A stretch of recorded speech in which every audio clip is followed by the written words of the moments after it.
Hello students, today we are going to start a new chapter in your history, that is Russian Revolution and Socialism in Europe. So in the first chapter we have discussed about the French Revolution and the various events that took during the French Revolution time period, and what were the impacts of French Revolution throughout the Europe and all over the world. In fact, the Indians are also have an impact of the French Revolution in the form of various ideas that were generated during the French Revolution, like the idea of liberty and equality and fraternity, which is also mentioned, which is also enclosed in our constitution, mainly in the preamble part, the justice, liberty, equality, fraternity, and so many other concepts which we have brought from the French Revolution itself. So let's start that Russian Revolution today. So देखिए, in this topic we will start from the history of Russia. What was the structure of Russia, and what were the main events that took towards the Russian Revolution. And the Russian Revolution is not just a single revolution within a single time frame. Mainly there were two revolutions in 1917. And before 1917 also there were some minor events that happened in Russia that led towards the Russian Revolution. So in Russian Revolution there were mainly two revolutions. In 1917 itself, the first one happened in February and second one happened in October. And due to the revolution happened in October, the revolution is also known as the October Revolution. So one question is also there that maybe you get sometimes in your question paper, that which of the following revolution is known as the October Revolution. So your answer should be Russian Revolution, but just because it happened in the October month. So February and October. तो देखिए जो revolution था दो बार हुआ था, फरवरी में, अक्टूबर में. और मेनली यहाँ पर जो डायनेस्टी हुआ करती थी वो डायनेस्टी रोमानॉफ्स डायनेस्टी थी. अभी सब हम लोग आगे डिटेल में बात करेंगे.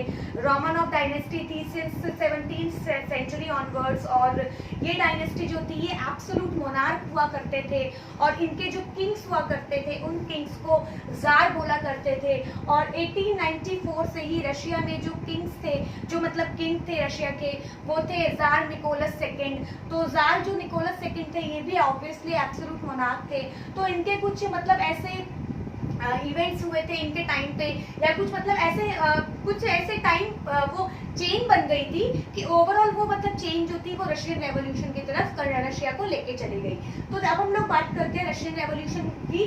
तो रशियन रेवोल्यूशन पे हम लोग बात करेंगे. देखिए रशियन रेवोल्यूशन स्टार्ट करने से पहले मैं आपको जो बताना चाहती हूँ सबसे पहले द ज्योग्राफी ऑफ रशिया और द लोकेशन ऑफ रशिया, क्योंकि मैंने आपको बताया हुआ है जब भी हम किसी कंट्री के बारे में बात करेंगे तो वर्ल्ड मैप में वो कंट्री कहाँ पर आती है, क्या इंपॉर्टेंट चीजें हैं वो हम लोगों को पता होनी चाहिए. तो देखिए रशिया जो कंट्री है, रशिया एक यूरेशियन कंट्री है. यूरेशियन का मतलब क्या होता है, some part of Russia lie in Europe. EU stands for the Europe and some part of Russia lies in Asia. तो एशियन कंट्री है, तो यूरोप और एशियन कंट्री है. तो देखिए कुछ इस तरीके का रशिया का लोकेशन है, कुछ इस तरीके का है.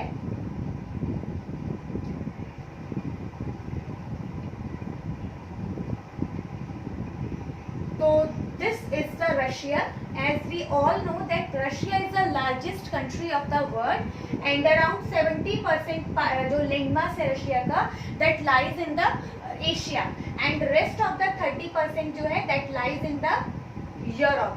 इनफैक्ट जो रशिया के मेजर सिटीज हैं, मेनली रशिया के दो ही मेजर सिटीज हैं. एक है सेंट पीटर्सबर्ग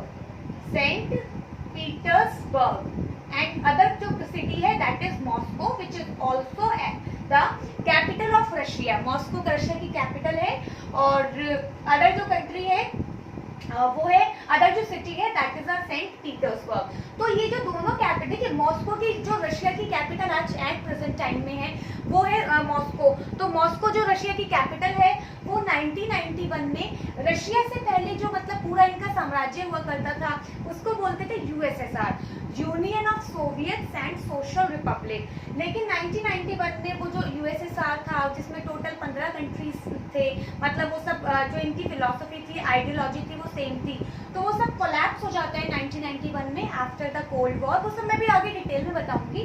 तो उसके बाद फिर क्या होता है, रशिया निकल के सामने आता है। देन रशिया की कैपिटल जो बनती है that is the Moscow.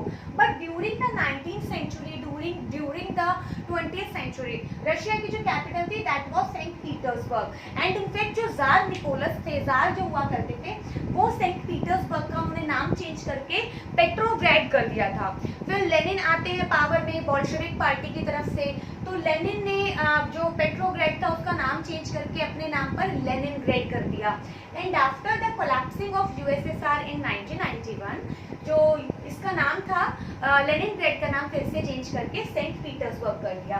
Then eastern most जो सिटी है यहाँ पर उसको बोलते हैं व्लादिवोस्टोक। शायद आप लोगों ने इसको थोड़ा सा सुना होगा या नहीं सुना होगा, I don't know about it, but मैं बता रही हूँ, अब आप लोगों को इसको याद रखना है। इनफैक्ट जो वर्ल्ड का सबसे लॉन्गेस्ट ट्रेन, इंटरकॉन्टिनेंटल जो ट्रेन चैनल है, जो रेल चलती है, सबसे लॉन्गेस्ट रूट है वो सेंट पीटर्सबर्ग टू व्लादिवोस्टोक ही है, ठीक है। और अभी 2019 में ईस्टर्न इकोनॉमिक फोरम, एक मतलब एक प्लेटफॉर्म है, ये एक ऑर्गेनाइजेशन आप इसको मान सकते हैं। 2015 में ये ऑर्गेनाइजेशन बनी थी, EEF, जिसको शॉर्ट में मैं लिख रही हूँ यहाँ पर, ईस्टर्न इकोनॉमिक फोरम। तो इसकी अभी 2019 में की हर साल मीटिंग होती है, एनुअल मीटिंग्स होती है, कॉन्फ्रेंस होती है। वो 2019 की जो मीटिंग थी वो यहीं पर की गई थी, व्लादिवोस्टोक। तो ये प्लेस बहुत न्यूज़ में था थ्रू आउट द 2019। क्यों न्यूज़ में था? क्योंकि यहाँ पर मीटिंग हुई थी, ईस्टर्न इकोनॉमिक फोरम की मीटिंग हुई थी, और यहाँ पर जो चीफ गेस्ट बुलाए गए थे, it was an honor for our country because जो चीफ गेस्ट थे वो रशियन जो प्रेसिडेंट थे मिस्टर व्लादिमीर पुतिन, जो आज की डेट में रशिया के प्रेसिडेंट है सिंस 2012 ऑनवर्ड्स, 2012 से वही हैं। तो उन्होंने हमारे जो प्राइम मिनिस्टर है मिस्टर नरेंद्र दामोदर मोदी, उनको यहाँ पर एज अ चीफ गेस्ट बुलाया था।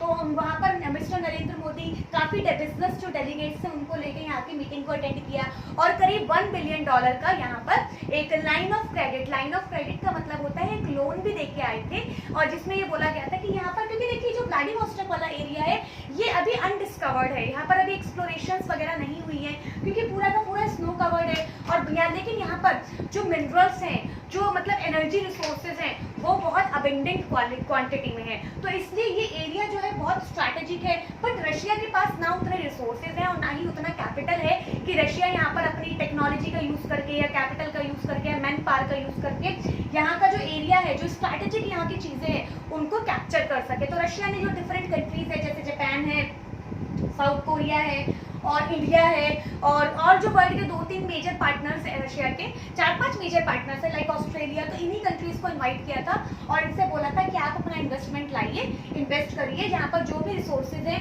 आप उनका जो शेयर होगा आपका, उसको लेके आप अपने कंट्री का ओवरऑल डेवलपमेंट कर लीजिए। तो यहाँ पर काफ़ी बहुत स्ट्रैटेजिक लोकेशन है। तो व्लादिवोस्टोक क्या रखना है, सेंट पीटर्सबर्ग, ये हमारे चैप्टर के फर्दर डिस्कशन में भी आएंगे, इसलिए मैं आपको डिटेल में बता रही हूँ। फिर यहाँ पर एक पोर्ट पड़ता है जिसका नाम है पोर्ट आर्थर। तो पोर्ट आर्थर एक मेन वजह था 1944 में, 1905 में, 1904-1905 में, between the dispute, between the war between the Russia and Japan. ये जो आइलैंड दिख रहा है आपको, मैंने अलग से बनाया है, दिस इज जापान। तो जापान और रशिया, जापान भी एक बहुत इंपीरियलिस्ट कंट्री हुआ करता था before the second world war. मतलब जापान इतना खतरनाक देश था, जो चाइना हम आज देखते हैं ना, एक टाइम पर वो जापान हुआ करता था। जापान वो खतरनाक देश था जिसकी नज़र इंडिया पर भी थी। इनफैक्ट वो तो मणिपुर के थ्रू इंडिया में जो नॉर्थ ईस्ट वाला पार्ट है, अरुणाचल प्रदेश, नागालैंड, मणिपुर एंड मिजोरम, वहाँ के पार्ट से नेक्स्ट जो जापान का टारगेट था कि ब्रिटेन को निकाल के हमको इंडिया में एंटर करना है। जब 1940s की बात चल रही थी, भारत छोड़ो आंदोलन, एंड उधर जो फॉरवर्ड ब्लॉक ऑर्गेनाइजेशन बनाई थी सुभाष चंद्र बोस ने, तो ये कुछ मतलब डेवलपमेंट्स हैं। फिर ये जो पार्ट रशिया से टच होता है, ये वाला पार्ट पड़ता है आपका कोरियन पेनिनसुला। तो कोरियन पेनिनसुला भी डिवाइड हुआ था 1940s में। तो ये नॉर्थ कोरिया है और साउथ कोरिया है। नॉर्थ कोरिया एक कम्युनिस्ट कंट्री है, एक डिक्टेटर यहाँ पर है जिनका नाम है किम जोंग उन, जो बहुत न्यूज़ में रहते हैं। और साउथ कोरिया एक डेमोक्रेटिक कंट्री है जिसके जो लीडर है, यानी जो प्राइम मिनिस्टर हैं, सॉरी प्रेसिडेंट है, वो है मिस्टर मून जे इन। तो ये आपको पता होना चाहिए। रशियन प्रेसिडेंट आज की डेट में कौन है? रशिया के प्रेसिडेंट है मिस्टर व्लादिमीर पुतिन। देन यहाँ पर ये जो छोटा सा मैंने कंट्री बनाया है, ये है मंगोलिया। इसकी कैपिटल है उलन बटोर, ठीक है, उलन बटोर इसकी कैपिटल है। रशिया की कैपिटल मॉस्को है। नॉर्थ कोरिया की कैपिटल प्योंगयांग है। साउथ कोरिया की कैपिटल जो दैट इज सियोल। जापान की कैपिटल टोक्यो है। जापान मेनली 4 आइलैंड से बना हुआ है, होक्काइडो, होन्शु, शिकोकू एंड क्योशू। तो जो होन्शु आइलैंड है सबसे बड़ा आइलैंड और यहीं पर रशिया की जो मेजर सिटी है, जो कैपिटल सिटी है दैट इज टोक्यो, वो यहीं पर लाई करती है। देन फिर नेक्स्ट जो आता है, नेक्स्ट जो कंट्री आपको दिखाई दे रहा है दैट इज द चाइना। तो यहाँ पर ये वाला जो कंट्री है ये चाइना है। तो चाइना और रशिया का बॉर्डर टच होता है। इनफैक्ट इनके भी बॉर्डर इश्यूज है, जैसे चाइना का इंडिया के साथ बॉर्डर इशू है अरुणाचल प्रदेश और जम्मू कश्मीर वाले एरिया में। तो चाइना के जो प्रेसिडेंट है आज के डेट में दैट इज शी जिनपिंग। तो ये कुछ मैंने आपको एक मतलब एक करंट सिनेरियो के साथ ऐड करके बताया है। ओवरऑल मुझे लगता है अब आपको पिक्चर क्लियर हो गई होगी रशिया के बारे में, रशिया क्या है और रशिया की करेंसी क्या है। रूबल इसकी करेंसी है, मॉस्को इसकी कैपिटल है, रशियन यहाँ पर लैंग्वेज बोली जाती है। तो ये कुछ मतलब मेजर जो इंपॉर्टेंट हाईलाइट्स थी रशिया के बारे में वो है। आई होप आपको समझ में आया होगा। अब हम लोग अपने चैप्टर पे फिर से लौटते हैं। तो 2 रेवोल्यूशन हुए थे, फरवरी रेवोल्यूशन, अक्टूबर रेवोल्यूशन, ठीक है। लेकिन कई जगह पर आप क्या पढ़ेंगे इन रेवोल्यूशंस को, कहीं पर आप पढ़ेंगे मार्च में and in somewhere you can also read it as a November revolution. देखिए क्या था, जो जार किंग थे, जार हुआ करते थे, बहुत सारे जार जो थे वहां पर क्या था, जो जार हुआ करते थे वो लोग क्या करते थे, देखिए वहां पर जूलियन कैलेंडर को फॉलो किया जाता था। जूलियन कैलेंडर ये लोग फॉलो करते थे और अभी जो पूरा वर्ल्ड फॉलो करता है उसको बोलते हैं ग्रेगोरियन कैलेंडर। क्या डिफरेंस आता है इन दोनों कैलेंडर्स में? 12 डेज का, 12 दिन का डिफरेंस होता है इन कैलेंडर्स के बीच में। तो जार जो थे वो मानते थे जूलियन कैलेंडर को। तो जूलियन कैलेंडर के हिसाब से जो रेवोल्यूशन हुआ था वो मार्च में हुआ था और जूलियन कैलेंडर के हिसाब से जो रेवोल्यूशन हुआ था वो नवंबर में हुआ था। लेकिन अभी हम लोग तो ग्रेगोरियन कैलेंडर को फॉलो करते हैं। तो ग्रेगोरियन कैलेंडर के अकॉर्डिंग जो रेवोल्यूशन हुआ था that took place in February and October itself. तो अगर आपको कहीं पर ये तो दिख जाए अक्टूबर नवंबर, तो डोंट गेट कंफ्यूज, वो कैलेंडर के डिफरेंस की वजह से है। आपको जो समझ में आएगा कि ये ऑप्शन राइट है तो आप उसको ही मार्क कर देना। ओके, अब हम लोग पढ़ेंगे कि क्या ओवरऑल सोसाइटी का स्ट्रक्चर था रेवोल्यूशन के टाइम पे, या मतलब जो भी 19th सेंचुरी थी, 20th सेंचुरी थी, रशियन सोसाइटी का स्ट्रक्चर क्या था। तो देखिए रशियन जो सोसाइटी थी मेनली एक एग्रेरियन सोसाइटी थी। एग्रेरियन सोसाइटी का मतलब क्या होता है कि most of the people, Russian people जो थे, they involve in the agricultural activities, they involve in the farming activities. That means the major occupation of most of the people, it means 70 to 80% people they were doing the farming activities। वो farming activities में करते थे, खेती किया करते थे, खेती पर बहुत ज़्यादा डिपेंडेंस थे। इंडस्ट्रियल जो डेवलपमेंट था, यानी जो मिल्स थी, फैक्ट्रीज थी, वो बहुत कम थी। जो मिल और फैक्ट्री थी भी वहाँ पर, मतलब जो इंडस्ट्रियल डेवलपमेंट था भी, उसमें जो वर्कर्स हुआ करते थे, जो वर्किंग क्लास थी, उनका जो स्टेटस था, जो उनका लिविंग स्टाइल था, जो उनका मतलब लिविंग कंडीशंस थी सोसाइटी में, वो बहुत ज़्यादा पैथेटिक थी, बहुत ज़्यादा पिटिएबल थी, मिजरेबल थी।